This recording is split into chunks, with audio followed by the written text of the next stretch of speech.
The day my wife died, my son helped me carry boxes into the house. That's the memory I keep coming back to. Not the funeral. Not the long drive home afterward. Just Nolan, 29 years old, lifting cardboard boxes of her things off the porch and carrying them inside without being asked. I remember thinking, at least I still have him. I was 64 then. I'm 67 now.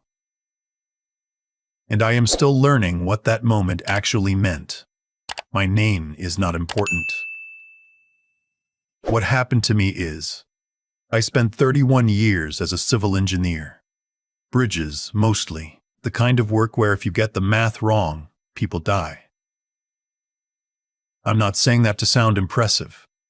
I'm saying it because it shaped the way I think. I check things twice. I don't assume. I build in redundancies before I ever need them. My wife, June, used to tease me about it. You treat the grocery list like a load-bearing wall, she'd say. I'd tell her that's exactly how it should be treated. She'd roll her eyes and kiss me on the cheek. We were married 41 years. She died of pancreatic cancer on a Thursday morning in March. The kind of cold gray morning where the sky looks like it never intends to brighten. She was gone in 11 weeks from diagnosis. 11 weeks. I didn't have time to prepare. I don't think you ever do. But 11 weeks is especially brutal. After that, I was alone in a 4-bedroom house in Harrisburg, Pennsylvania, with 2 decades of retirement savings, a paid-off mortgage, and no idea what to do with the quiet. Nolan called every few days at first. He lived about 2 hours away in Philadelphia with his wife, Priscilla. They had no children. Priscilla worked in marketing, something with social media I never fully understood.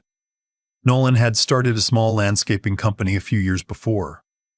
It was doing fine, he said, always fine. By the second month, the calls became visits. Every other weekend, then every weekend. I was grateful. I want to be honest about that.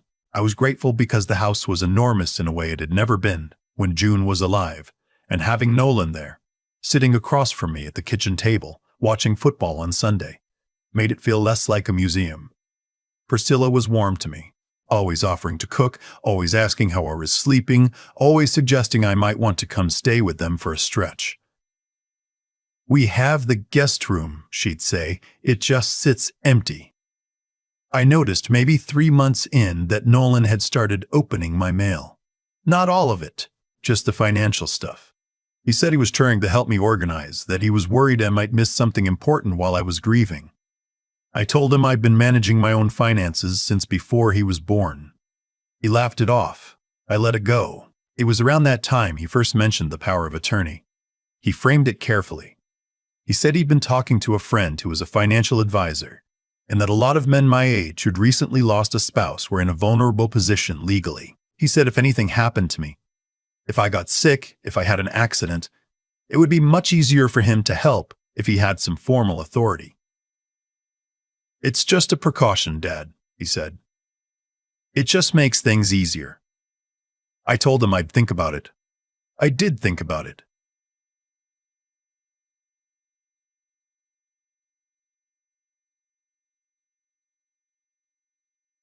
I did think about it. I thought about it for 2 weeks, and then I signed the document his friend prepared.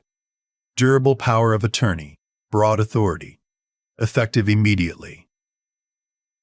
I want to be very clear about something. I understood what I was signing. I was not confused.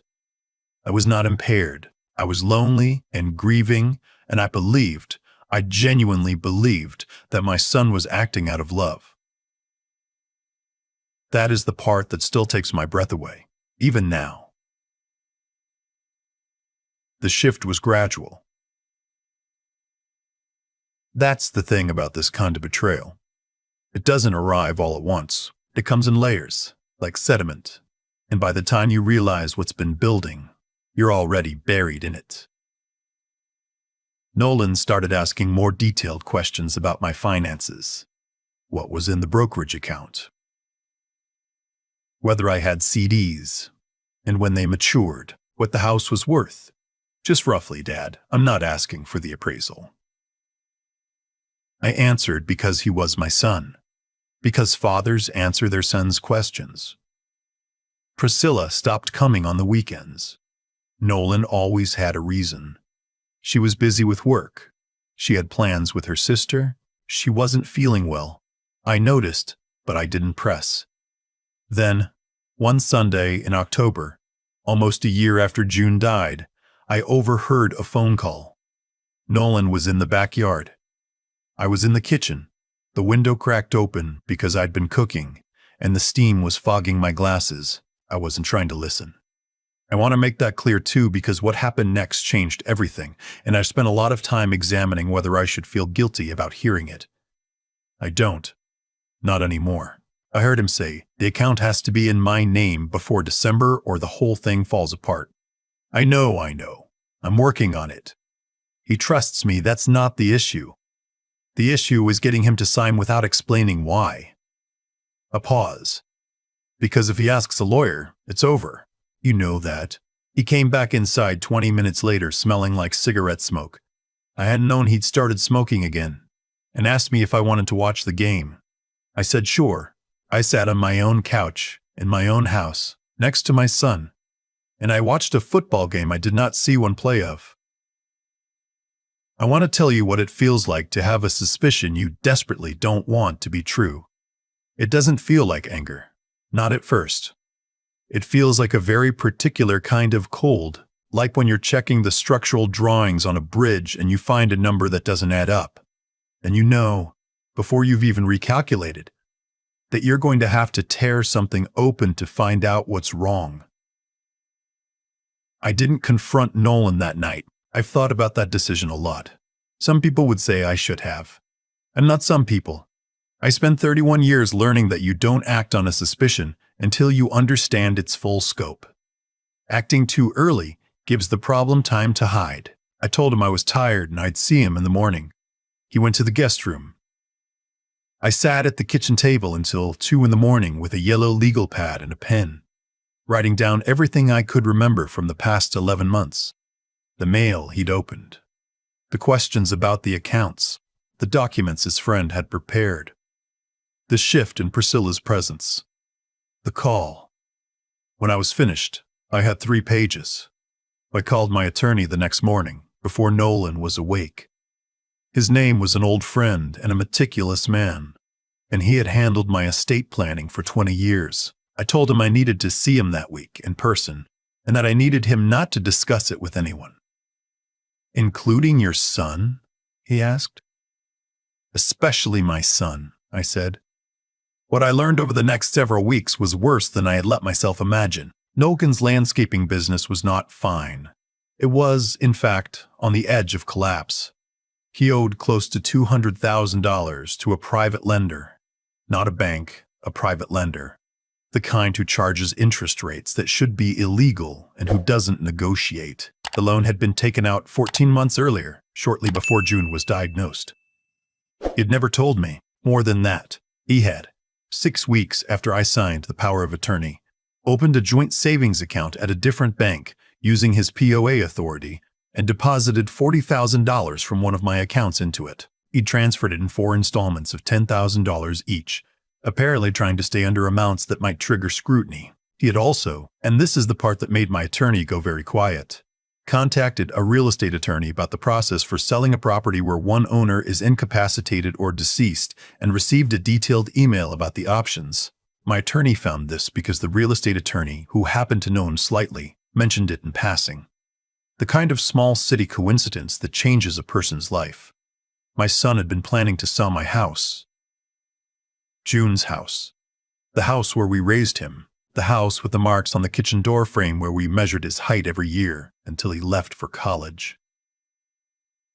I sat with that for a long time before I could speak. Here is what I did, and I want to be precise because I think it might matter to someone reading this. First, I revoked the power of attorney. Immediately, formally, in writing, filed with the county. My attorney handled it. Nolan was not informed. Second, I moved the remaining assets, Everything liquid went into accounts that required my signature and mine alone, at a bank where Nolan had no existing relationship and no knowledge of my accounts there. I transferred the house into a revocable living trust with my attorney as successor trustee. This took about 3 weeks and cost me less than I spent on my last car. Third, I did nothing else. I continued answering Nolan's calls. I continued acting exactly as I had before. I told him I'd been tired lately and hadn't been sleeping well, which was true, and that I was thinking about whether I wanted to stay in Harrisburg long term. I let him think the conversation about the accounts was still ongoing. I let him think I was considering his suggestions. I know this might seem cold. I can only say that when someone has been methodically planning to take everything you built over a lifetime and doing it while sitting at your kitchen table and eating your food and calling you dad, coldness is not cruelty. It is precision. Nolan came back the following weekend with Priscilla. This was the first time she'd visited in almost 2 months. She was warm, almost excessively warm, refilling my coffee before I'd asked, asking about June's garden, suggesting we take a walk around the neighborhood after dinner. I walked with her. I listened to her talk. I thought about my wife, who would have known within 5 minutes what was happening, and who would have found a way to be both devastated and furious and still make everyone feel attended to. I miss her in moments like that more than I have words for. After dinner, Nolan brought up the accounts. He said he'd been thinking, and here he paused in a way that I recognized as rehearsed, that with his financial background, he might be able to help me consolidate things, simplify. He'd been talking to someone at a wealth management firm. He said it casually, the way you say something you've practiced saying casually. I told him that sounded interesting and I'd look into it. He pushed a little. He said the rates were good and the timing mattered. Something about year-end. I said I understood and I'd make some calls that week. He looked at me for just a moment longer than necessary. I held his eyes. I have been good at holding my expression under pressure since I was 30 years old and presenting engineering assessments to people who didn't want to hear bad news. He smiled and said, "Good, Dad. That's really good." We watched television for another hour and they drove back to Philadelphia. I did not sleep much the night after they left. I sat in the kitchen again. I seemed to do my worst thinking at the kitchen table. Or maybe my best. I'm no longer sure. And I thought about what I was going to do next. Not the legal part. The legal part was handled. I mean the human part. I thought about the boxes, the ones Nolan carried inside the day we buried June. I thought about whether that was real.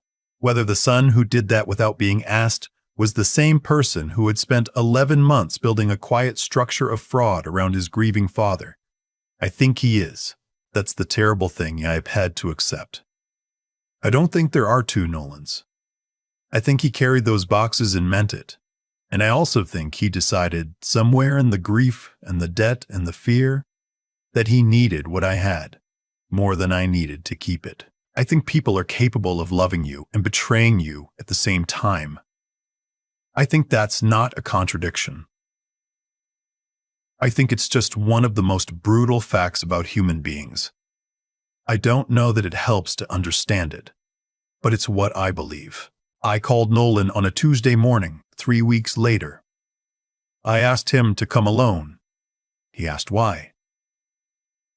I told him I wanted to talk about some financial decisions I'd made, and I'd prefer it to be just the two of us. His voice shifted in a way I knew. The careful, neutral shift of someone recalibrating. He said of course he'd drive up Thursday. He arrived at 11 in the morning. I made coffee. I put it on the table between us the same way June used to, in the ceramic mugs she'd bought at a market in Vermont the year we took our anniversary trip there. I told him what I knew. I didn't raise my voice. I didn't editorialize. I laid it out the way I would present an engineering assessment. Here is what I found. Here is the evidence. Here is the scope of the problem. The $40,000 transfer. The real estate attorney emails. The phone call I had overheard in October. The power of attorney, which I told him had been revoked 6 weeks prior. He tried for about 40 seconds to explain. Then he stopped. What I saw on his face in that moment, I've tried to find the right word for it. It wasn't just caught. It was something older, something that looked almost like relief. The way a structure that's been straining under load for too long looks when it finally gives.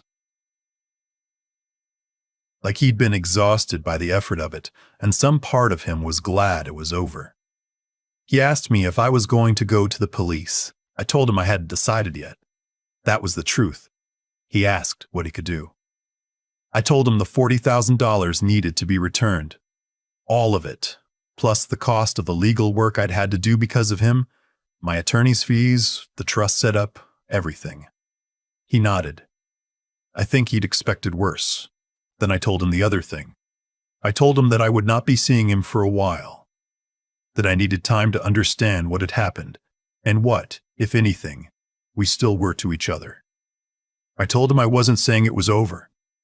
I told him I wasn't saying it wasn't. I told him that I had loved him his entire life, and that I still did, and that none of that changed the fact that he had spent 11 months trying to steal my house and my savings while I was grieving his mother. He cried. I didn't. I watched him walk to his car from the front window, same porch where he'd carried those boxes 3 years ago. The morning was cold and clear, the kind of Pennsylvania October morning that smells like wood smoke and cut grass. And I watched his taillights disappear around the corner at the end of the street. I sold the house 4 months later, not because I had to, because I was ready to. I bought a smaller place about 40 minutes outside the city, a 2-bedroom with a good kitchen and a backyard with old oak trees that June would have loved. I kept her Vermont mugs. I kept the kitchen door frame, which I'd photographed before the sale closed.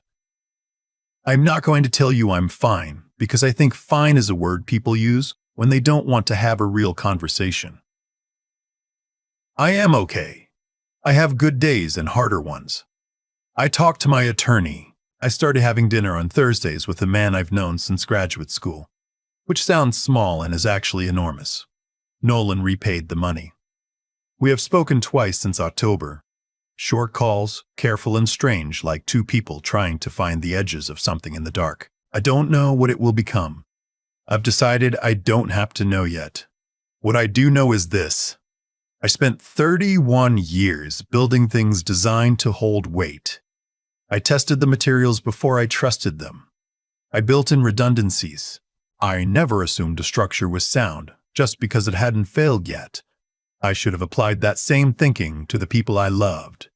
I know that now. I'm not sure what to do with knowing it, except to keep getting up in the morning and to sit in my kitchen with my coffee and to let the oak trees do what oak trees do, which is simply stand there, solid and unhurried, as if they have all the time in the world. Maybe that's enough. Some days I think it is. I've been thinking about cause and effect a lot lately, not in any grand philosophical way, just the ordinary, unglamorous version of it that shows up in real life. You do a thing, the thing produces a consequence. The consequence doesn't care about your intentions. It only cares about what you actually did. Nolan didn't set out to become a man who steals from his father. I have to believe that. He set out to solve a problem. The debt, the failing business, the fear. And somewhere in that process, he made a series of small decisions that each felt manageable on their own, and each one made the next one easier. That's how it works, in my experience. You don't leap into the worst version of yourself all at once. You walk there, one careful step at a time, and you tell yourself at each step that you can turn back whenever you want.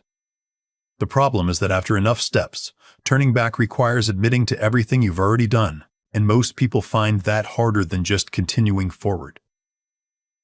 What I keep coming back to, though, is my own role in it, not in a self-punishing way. I don't think I deserved what happened, and I'm not going to pretend otherwise. But I am honest enough to say that I stopped applying rigor where it mattered most. I checked my math on every bridge I ever built. I did not check my assumptions about my son. I let grief make me careless, and carelessness is expensive.